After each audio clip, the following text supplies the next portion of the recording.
अपने पिता के साथ एक गांव में रहता था।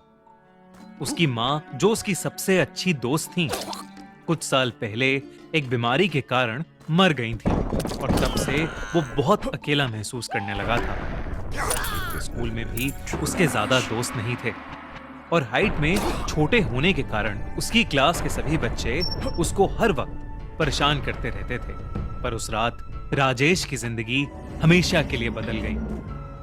उस दिन स्कूल में राजेश की क्लास के बच्चों ने उसका इतना मजाक उड़ाया कि राजेश की उनमें से एक से लड़ाई हो गई, जिसकी वजह से सारे बच्चे उसको मारने के लिए उसके पीछे दौड़ने लगे।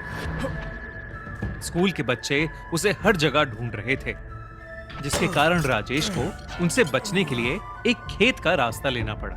राजेश उस रास्ते पर चला तो गया, पर उसे नहीं पता था कि उस खेत के बीचों बीच वो उसका इंतजार कर रहा है। वो एक बिजुका, यानी एक स्केयरक्रो, जिसके सर की जगह एक मटका था, जिस पर सफेद रंग से एक चेहरा बना हुआ था और जिसका पूरा शरीर भूसे का था, जिसकी दो आंखें सूरज की रोशनी में चमकते हुए जैसे उसी को घूर रही थीं।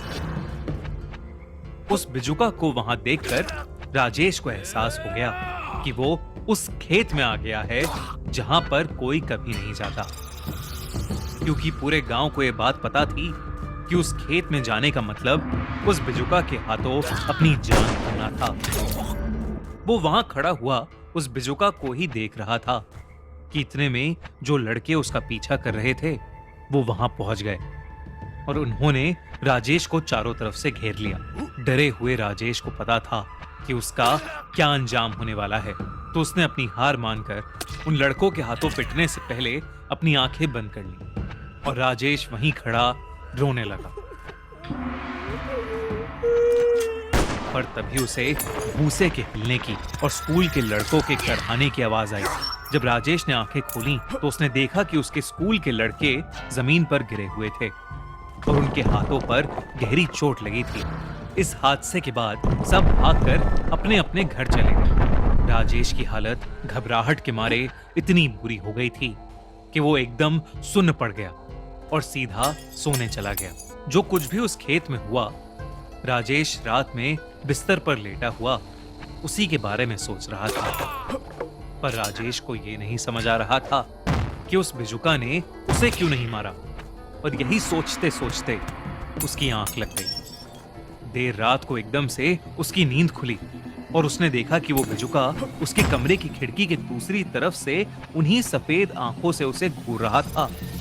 पर इससे पहले वो कुछ कर पाता, उस बिजुका ने भूसे वाले हाथ खिड़की से अंदर डाले और राजेश का हाथ पकड़ लिया। राजेश झटपटाने लगा, पर तभी उसे एक छोटे बच्चे का दृश्य दिखने लगा जो अपनी गेंद को ढूंढते हुए उसी खेत में जा रहा था। नीची जाति का होने के कारण कुछ ऊंची जाति वालों ने उस बच्चे को उनके खेत में घुसने के लिए लाठियों से मार मार कर उसकी जान ली और उसकी हत्या छुपाने के लिए उस बच्चे की लाश को एक बिजुका के अंदर भर दिया। ये सब देखकर राजेश को समझ आ गया कि दरअसल वो बिजुका भी उसी की तरह एक छोटा बच्चा था जो शायद सिर्फ उसका दोस्त बनना चाहता था। उसकी कहानी जानकर राजेश और बिजुका दोस्त बन गए। पर पिछली रात जो गांव में बच्चों के साथ हुआ था, उसके चलते राजेश के पिताजी, जो कि एक पंडित थे, उन्हें उन बच्चों की आत्मा को शुद्ध करने के लिए बुलाया गया, क्योंकि सबके माँ बाप को डर था कि वो बिजुका उनके बच्चों के पीछे पड़ जाएगा और उन बच्चों को मार डालेगा। वहीं दूसरी तरफ राजेश और बिजुका साथ में काफी समय बिताने लगे, जहां पर बिजुका राजेश को अपनी लड़कियों से कई खेल दिखाता और राजेश उसके लिए नए नए कपड़े और खिलौने लाता। कुछ दिन बाद जब राजेश का जन्मदिन आया तो उसकी क्लास के बच्चे फिर से उससे लड़ने लगे और वो लड़ाई इतनी ज्यादा बढ़ गई कि उनमें से एक ने राजेश की मां की मौत का मजाक उड़ाना शुरू कर दिया, जिसकी वजह से राजेश को इतना गुस्सा आ गया कि उसने बगल में पड़ा डस्टर उस लड़के के सर पर फेंक मारा और वहां से भाग गया। राजेश भागता हुआ स्कूल के पीछे चला गया, जिसके बाद कुछ ऐसा हुआ जिसकी वजह से पूरा गांव हिल गया, क्योंकि उस रात राजेश की क्लास के उन बच्चों को बिजुका के भूसे भरे हाथों ने छाती चीर कर मार डाला। उन बच्चों की मौत के बाद सारे गांव वालों ने सोच लिया कि आज वो उस बिजुका को जलाकर हमेशा के लिए खत्म कर देंगे। सारे गांव वालों ने उस बिजुका को ढूंढना शुरू किया, पर वो बिजुका उन्हें कहीं नहीं मिला। राजेश के पिता जब रात को घर पहुंचे तो राजेश घर पर नहीं था। उन्होंने आसपास देखा, तब उन्हें राजेश कहीं नहीं दिखा। वो बहुत डर गए और हाथ में मशाल लिए उसे हर जगह ढूंढने लगे। जब राजेश कहीं नहीं मिला तो वो थक हार कर अपनी बीवी की मनपसंद जगह पर जाकर बैठ गए और अपने बेटे को खोने के दर्द में फूट फूट कर रोने लगे।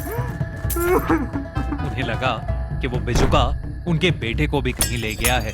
तभी उन्हें राजेश की आवाज सुनाई दी और उन्होंने देखा कि राजेश के साथ वही बिजुका था, पर उन्हें नहीं पता था कि राजेश उस बिजुका को खुद गांव वालों से बचाकर वहां लाया था।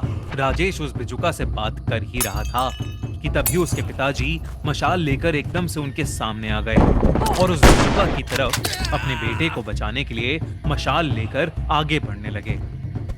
इससे पहले वो कुछ कर पाते, उस बिजुका ने अपने भूसे वाले हाथों से उसके पिताजी को जकड़ लिया। राजेश चिल्लाता हुआ उस बिजुका से अपने पिता को छोड़ने की विनती करने लगा, पर बिजुका उन्हें छोड़ ही नहीं रहा था। तो राजेश ने नीचे गिरी हुई मशाल उठाई और अपने पिता को बचाने के लिए अपने सबसे अच्छे दोस्त को आग लगा दी। जलते हुए बिजुका ने राजेश के पिताजी को अपनी पकड़ से छोड़ तो दिया, पर तब तक राजेश के पिता की सांसें खत्म हो चुकी थी। उस रात राजेश और भी ज्यादा अकेला हो गया, क्योंकि उस रात उसने 2 लोगों को हमेशा हमेशा के लिए खो दिया, अपने सबसे अच्छे दोस्त को और अपने पिता को।